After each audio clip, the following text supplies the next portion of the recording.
Hello, loves, and welcome back to another amazing episode of We Be Talking. We be talking, what's the word? Everything you never heard. We be talking, talking. We are so thankful that y'all have decided to join us again. But please, before we introduce these amazing ladies that you already know, but if you don't, give it to I introduce y'all, okay? Make sure that you like, subscribe, and share, please. And hit that little bell notification right up there in the corner. So that way, when we post other videos, baby, you are in the know, okay? YouTube will do its job and let you know. Now, please do yours and comment below. I like Thank you. Now, B-Loves, let me introduce you to these amazing ladies. We have Tamara. Hey, y'all. We got Sheikah. Hey, y'all. Hey, boo. We got Kim. Hi. Hey, girl. Hey, y'all. I am your girl, Ave. Y'all, hey, Ave. We are in for a treat.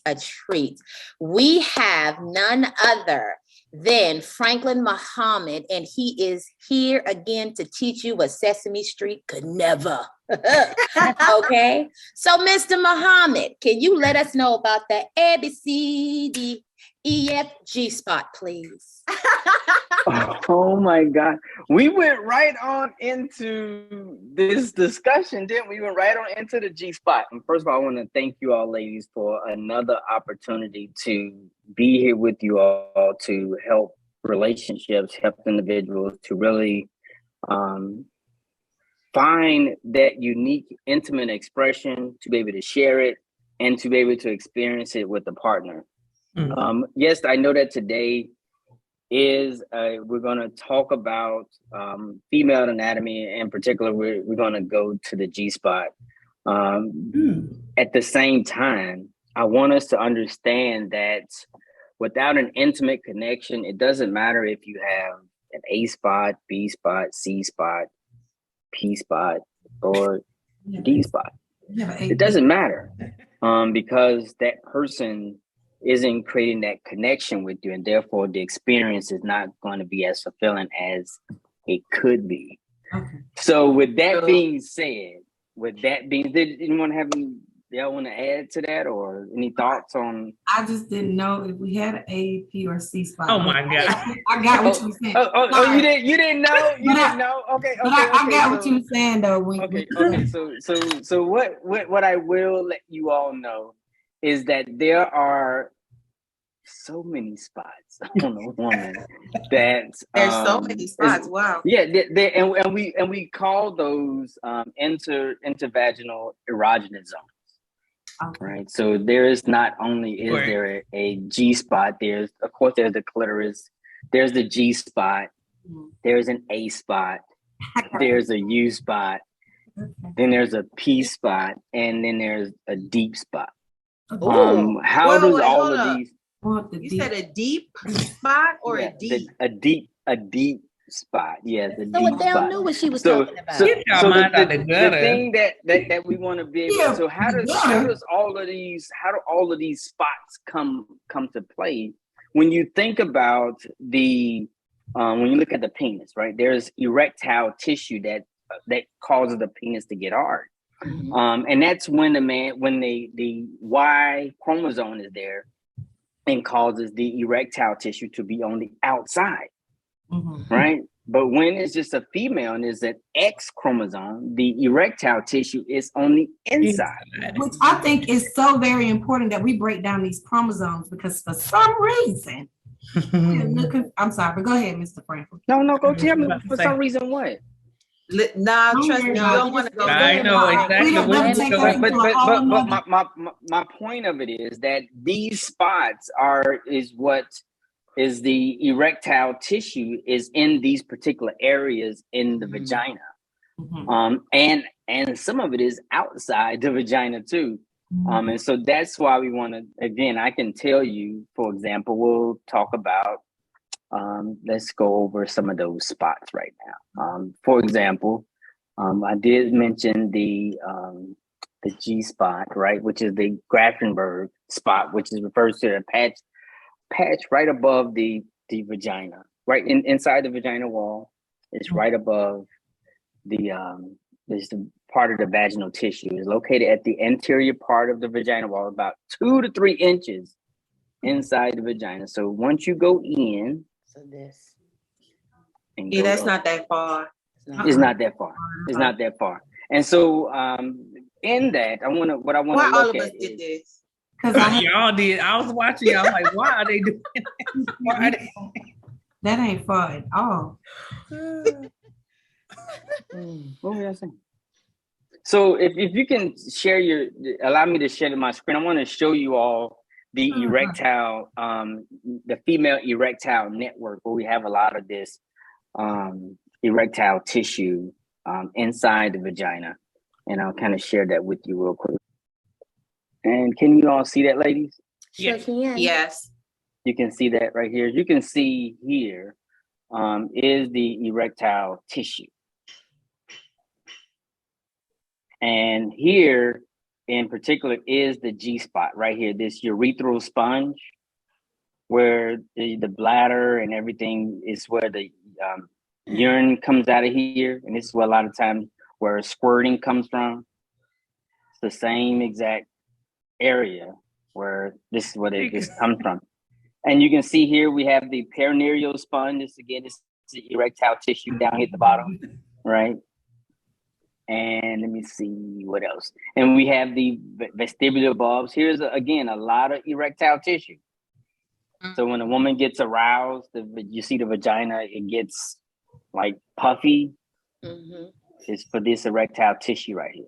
And then of course we see the clitoris, and we see also that you can actually see that there are you have a head. It's the shaft, and then you also have the legs on the clitoris. I got a question. You may go over it later. So you were saying we have tissue on the outside of our vagina, right? You mean like breast tissue, maybe somewhere on their neck or something where we get aroused, even if someone just, like messing with it or kissing or whatever the case may be. Because a lot of women say, that you could just touch them or you could just, and they're aroused. Is that what you mean by the outside tissue? No. I'm talking. So women there, we have arousal zones, right? Things that get you aroused, right? You have a little zone, like someone, like right now we're just talking and somebody here is aroused. I was talking, just the mere fact that our brains are just going, But those are arousal zones, and women have, or men also have arousal zones too. So there's probably, depending on the person, you can get probably up to like 15 arousal zones. Oh, okay. 15 arousal zones. 15. And we're not even talking about the vagina. Dang. That's awesome. And we can go over some of those.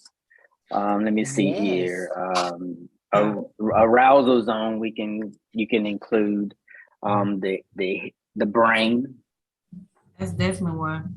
Yeah. That's one right there. And that way, that's you can the most important one. That is the most important one, because if you can, oftentimes you can say the wrong thing, and then it just turn the whole mood right on off. Absolutely. So the brain, right? You have the hair, the neck, nape of the neck in the back. The hair. The hair, yeah, absolutely. When someone touch your hair, who would do that? Oh my God. Yes, it depends on who. Oh my God. Do you get I'm saying it just depends on who touching it and how hard they touch it, or how soft they touch it. You get aroused. You like, I think I got nerve endings in there, because that don't happen. Right, you got nerve endings. I pay too much for this. If somebody touch your shoulder, you can get aroused depending on who's touching your shoulder. It is, yeah. Depending on who's touching the inside of your elbow, who's touching your wrist, who's holding your hand, you can get aroused. These are arousal zones. True. It's different for everybody. That's what you're saying, really, right? No, they're different. The intensity in that area depends on the person. Let me tell you something. You can touch my nose. Yeah, no, you're right. Somebody can touch your nose and you can be like, oh my God, just doing little Eskimo kisses or whatever can get somebody aroused, right? I have a question. Yes. So with all these arousal zones, right? Mm-hmm. So I know when we had you on before, we were talking about feeling safe, and with the arousal zones, right? Mm-hmm. Do they work if you don't feel safe? No, they don't work if you don't feel safe. Well, it You would feel depends. violated by Sometimes, them, right? well, it really just depends on the person. Yes, you have to feel safe. Okay. You have to feel safe for maximum. Watch this, for maximum pleasure. Penetration, pleasure. Yeah. For maximum pleasure. Now I can, I can shoot. You can be in an ambulance and brother can get aroused. It don't. It really just depends on the person. You be in an ambulance, and you're like, oh my gosh, she looking good right there. So it really. My point of it is, ladies, that yes, in order for someone to get maximum pleasure, a maximum experience, they should feel safe or be in a high level of comfort. And so we want to make sure that's something that we talked about the last time, as far as looking at Maslow's hierarchy of needs and helping a person feel safe. And we will link that video below for your viewing pleasure. We will link that. Yeah, absolutely. That's helping that person feel safe. And that's the part where it really takes and the importance of understanding why it's important for you to be mentally stable. So that when you're with your partner, that you don't take everything so personal. Wow. So we can get to the letter G, which is the 6th letter in the alphabet. The 6th letter in the alphabet. Okay, so now we were also talking about arousal zones. So we got the hands, we got the bottom of the feet, we got toes, right? You got the back of the knees. I'm just saying, if somebody tickle you in the back of your knee, you're like, oh my God, that's the back of the knee. You got the lips, you got the butt, and like we said earlier before, the brain. And for women, we have the pubic mound. Does anyone know what a pubic mound is? I do. Okay, tell us about the pubic mound. And at the top of the outside the hood, the top of the vagina, like the top. It's the top of the vagina, right? Right where the hair is, like the right there where the hair is. Which, oh, by the way, is, watch this, it's the top of the G spot. Interesting. No. Remember, I went back to the slide, and you'll see that the G spot is the urethral sponge. Yeah. It's the sponge. It's that spongy tissue that I showed you in the erectile network. Yeah. Wow. Yeah, it's kind of like right below the fupa. Yeah, the fat up. Yeah, right, right below the fupa. What are you talking about, Samira? Right. Yeah, it's right below that. Yeah, it's that the little puffy part right there. Right below, right above the. Right there. Right above the clitoris and the vagina, entrance of the vagina. That area right there. So if you want to begin these stimulation, let me share this slide with you real quick. Let me share this one more time so you can kind of see what I'm talking about. Okay. Here. Can you see it right here now? Absolutely. Yes. Okay. So what I'm saying as far as right here is what we're talking about. This up here is the part of vagina right here. Oh, it's right? nowhere near. This is the urethral sponge. This is the G spot. Okay.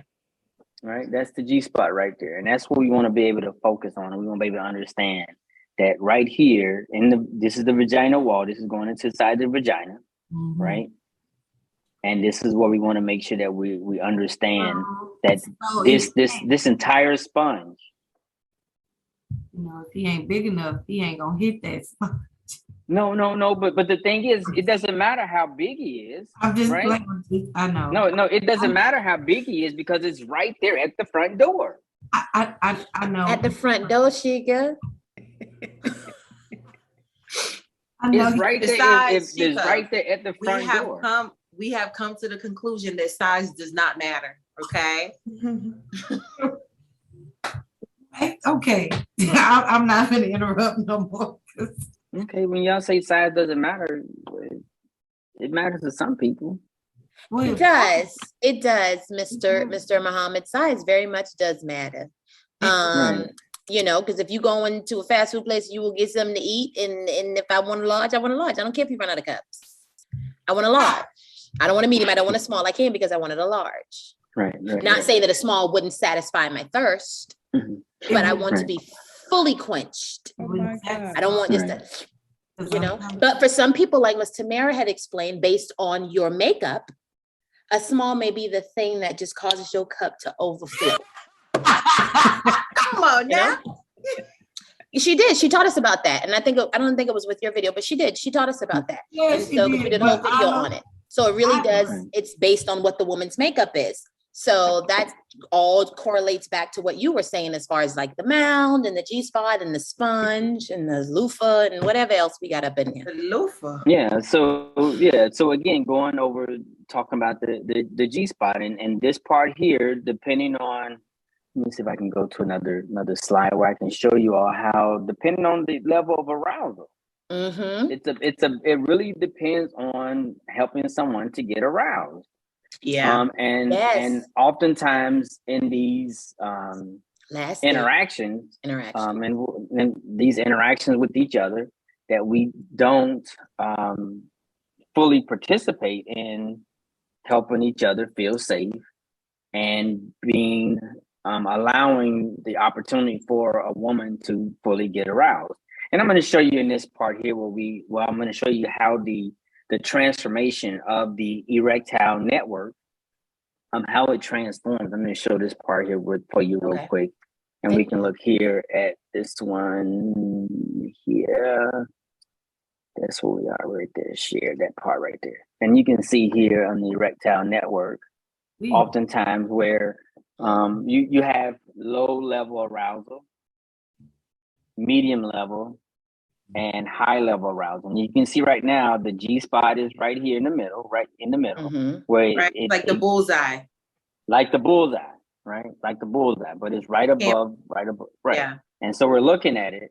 And often, and here again, it's right soon as you reach inside the vagina. We reach up and you can actually start feeling this part getting engorged. And actually you can, once you put your finger in, if you go, side to side, you'll actually feel it actually swelling up. Oh, I was just going to ask that. Okay. Yeah, it actually will start swelling up, just like the outer parts of the vagina. When you see the vagina getting puffy, this is what's getting puffy right here. Would you say that it's easier, according to that chart that you showed us, right? Would you say that it's easier to be able to have that experience with the G-spot once the woman is fully aroused versus trying to access it from the beginning? Does it matter? Because you know how the G-spot in the picture was I don't want to say swollen. Oh my God, how it was engorged. Engorged, thank you. Engorged, yeah. So would that make it easier? So what you do is, once you know where it is, all you really have to do is to go in and begin to stimulate it. It's right there at the door. As soon as you go in and you start rubbing it, you're going to feel it, because the woman, you're going to start feeling it enlarge. You're going to start feeling it puffing up. Oh, okay. And just like the penis does, the thing is, blood is going inside the erectile tissue. Gotcha. And so as blood continues to go in, as you continue to stimulate it, blood continues to go inside of that area, and you continue to stimulate it. At some point there, it will create that spasm. It will create that, once it gets fully engorged, and then when the blood starts coming, being released, you start having that orgasm. That's how an orgasm happens. The erectile tissue expands, and then once it's and then it starts letting out the air, letting out the blood vessels, letting out the blood, it causes that spasm. Okay. Well, look at I that. have a question, but I don't want to be too graphic. You know Go what ahead. I mean? Go ahead. It's No, fine. no, We're here. No, so it's funny you say you have to go in, right?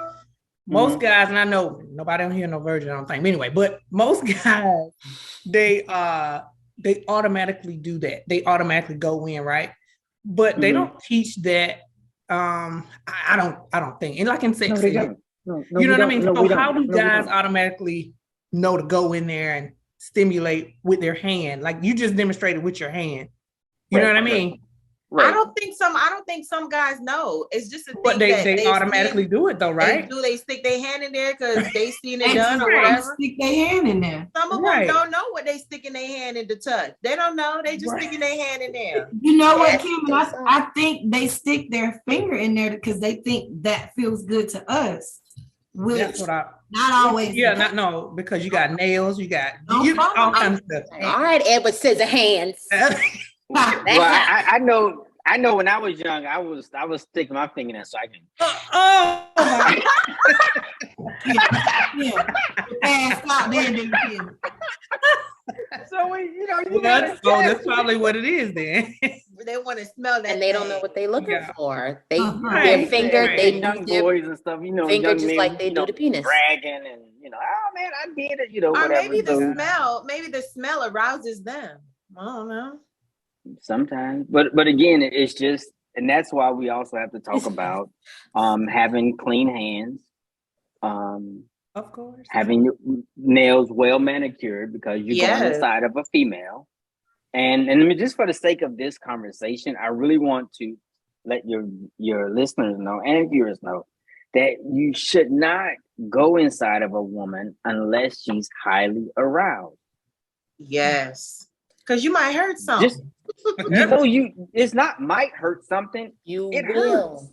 Yeah. You will hurt. It hurts. And just because she's a little bit wet does not mean that she's highly aroused. It's just that the vagina is getting ready for insertion of something. Mhm. It's not that doesn't mean that it's ready. You know what? Exactly. We had did a show. We're talking. Was it when Franklin was on? And I had said, my G spot is round the corner, down the bend. It take a lot to find it or whatever. So I think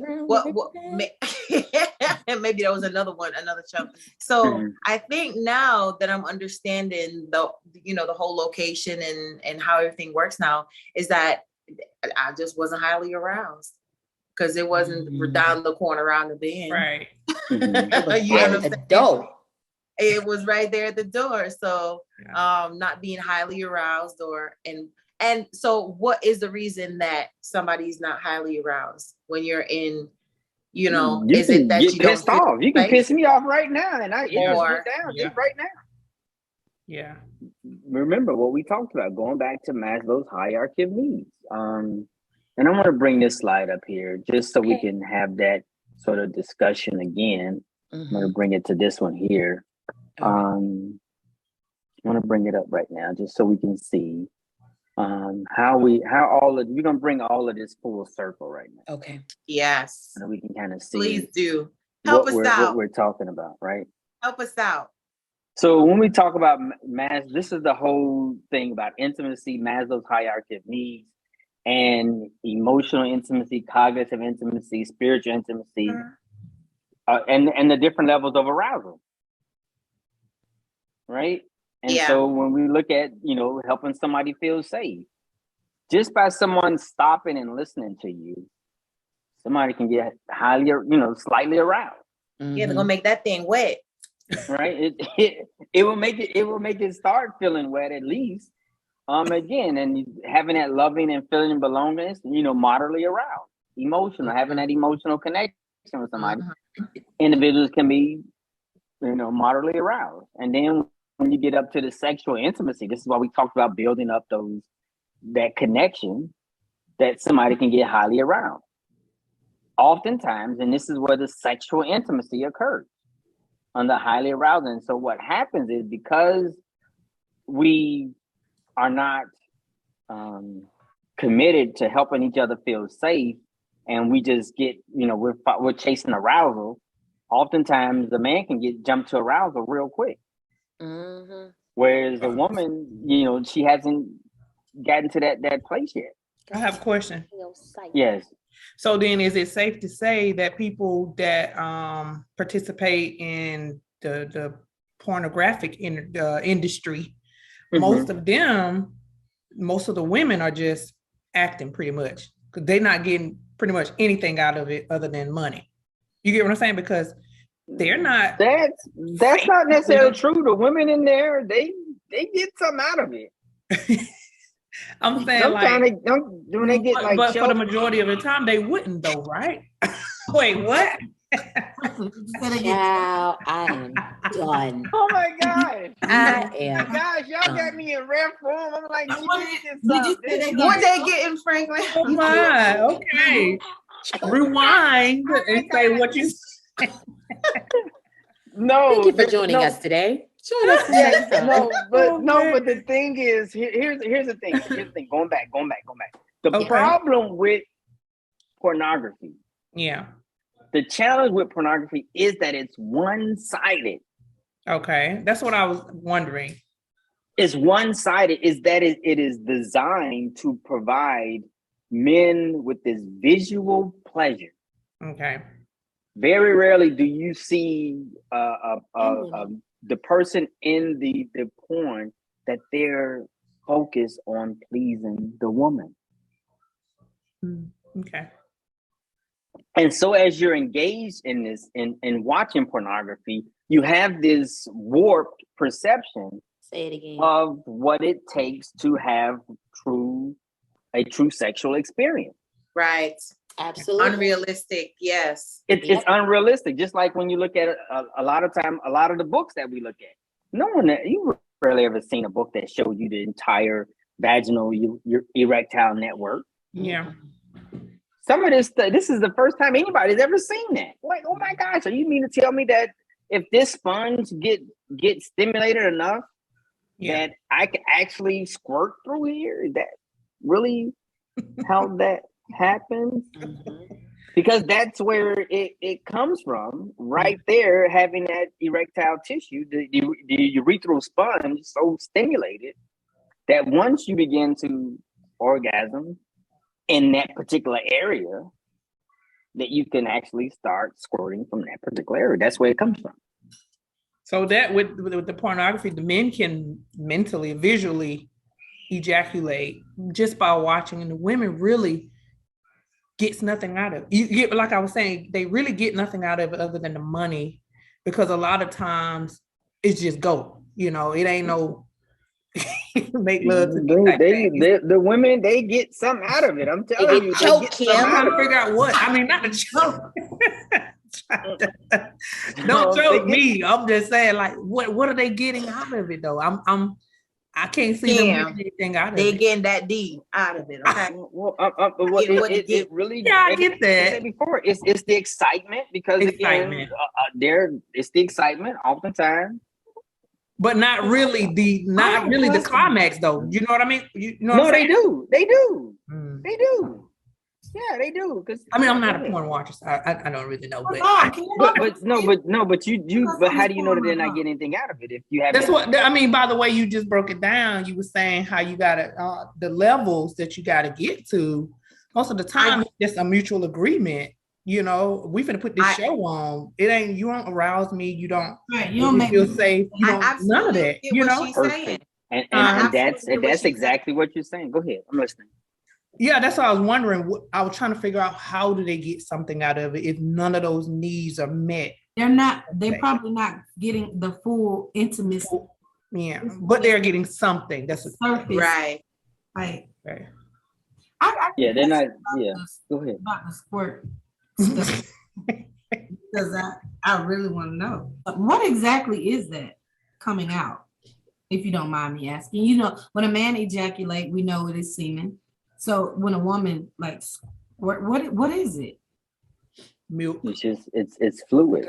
It's fluid. Again, when we go back to when the semen comes out, right? the semen comes out, there's this lubrication that comes with the semen. Doesn't it? There's semen, and then there's fluid that comes that helps the semen. Like snot. Go ahead. It's that's that good snot. It's fluid. It's not urine. It's just fluid that is generated from your urethral area. Oh, it's not urine.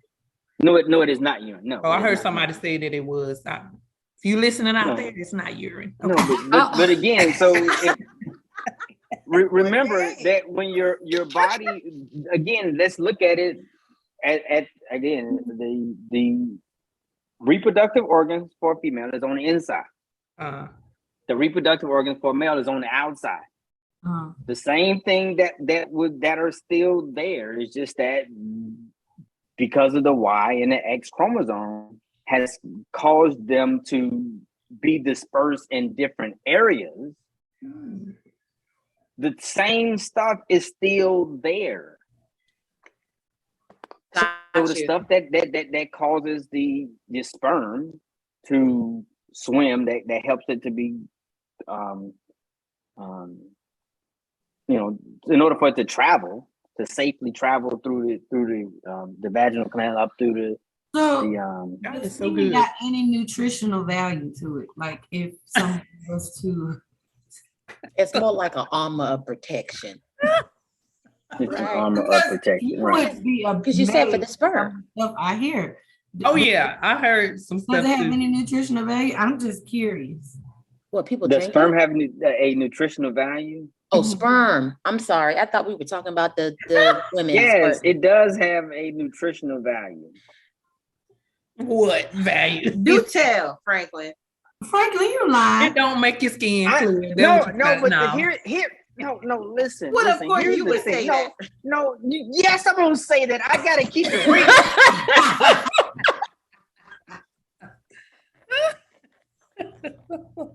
I gotta keep it real. There is no way I'm gonna be on here on We Be Talking and somebody ask me, does sperm have a nutritional value? And I'm gonna sit up here and like, okay, so what are you lying?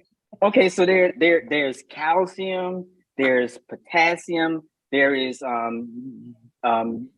stimulants, growth for your skin. It actually see. And what? But listen what I'm saying. I still have to be true to being a man. Oh my. That I have to help. I'm just saying we be talking, and I'm just saying. I want to know it what actually can clear up the eyes too. You like to say if you woke up last night and that you have redness in your eyes, it can actually clean the eyes too. Hold on, wait a minute. Can I say this though? Let me say this real talk. I don't know if y'all remember. I told y'all. I remember. I about to 3 years ago. It shot right this way, right? And so it got in my eye. You woke up with pink eye? No, but my eye was fine. That's the thing. Oh God! To my eye, nothing at all. And it's still, and I got almost 20. That was the Lord and His armor of protection. That was the Lord keeping you. and I was about 17 at the time. Oh my God! I think it's preserved my eye. Well, when you get older and get alcohol in his system, get all other kind of stuff in his then system, it's gonna burn. Right. Well, it's gonna burn. It happened when I was a teenager. That's what I'm saying. And my eye ain't happened since. I've learned how to control that. You learn how to bob and weave. That's what you. All right, y'all. That's another great hit with We Be Talking and Mr. Franklin. We have learned so much today in these last two episodes. And what we want y'all to do is get on there and comment. Don't keep it to yourselves. Don't put it in our personal inboxes. Get on the page.